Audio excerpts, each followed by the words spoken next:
एक हल्की बारिश के बादल पहाड़ों के ऊपर मंडरा रहे थे, जैसे कोई अधूरी कहानी बताने का प्रयास कर रहे हो।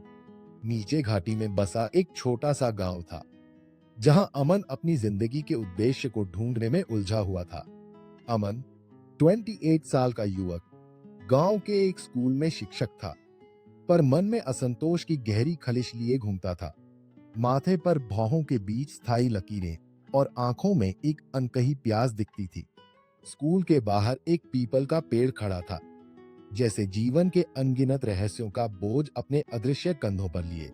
अमन अक्सर उस पेड़ की छांव में बैठकर अपनी उलझनों को सफेद बादलों में उड़ता देखता था।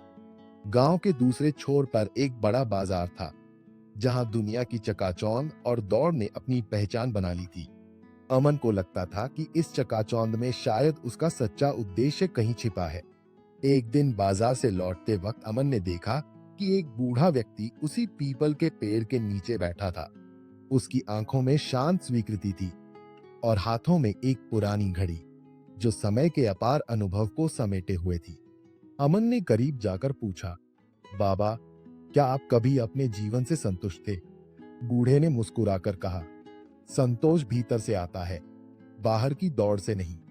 बूढ़े की बातें अमन के मन को विचलित कर गईं, जैसे किसी ने उसके अंदर की गहरी प्यास को पहचान लिया हो। उस रात अमन ने महसूस किया कि उसका असली संघर्ष बाहरी तुलना में खोया हुआ है। अगले दिन स्कूल जाने पर अमन ने बच्चों के चेहरों पर आशा की हल्की झलक देखी। उनकी भोली मुस्कान में उसे जीवन का सार नजर आने लगा। अमन ने महसूस किया कि बच्चों के उत्साह में ही उसका सच्चा उद्देश्य छिपा है। उसने खुद को उनकी दुनिया का हिस्सा बनने का निर्णय लिया। धीरे धीरे अमन के चेहरे की लकीरें गायब होने लगी और उनकी जगह आत्मविश्वास ने ले ली। वही पीपल का पेड़ अब उसे जीवन की सच्चाई का प्रतीक नजर आने लगा। बारिश के बाद सूरज की पहली किरणों ने पीपल के पत्तों पर चमक बिखेरी। अमन की आंखों में भी एक नई चमक थी, जो संतोष और उद्देश्य की खोज को प्रतिबिंबित करती थी। गांव की चहल पहल अब अमन के लिए एक नई दृष्टि से जीवंत हो गई थी। उसने पाया कि जीवन की तुलना में संतोष भीतर की स्वीकृति में है। उसकी नई सोच ने उसे जीवन के हर पल में अद्वितीयता का अनुभव करने की क्षमता दी। उसे एहसास हुआ कि जीवन का सार तुलना में नहीं, बल्कि उसकी अनोखी यात्रा में है। अमन ने बच्चों के साथ नए सपने बुनने का निश्चय किया। बच्चों की आंखों में भविष्य की अनगिनत संभावनाएं तैर रही थी। शाम को गांव के किनारे नदी की धाराएं धीमी गति से बह रही थी।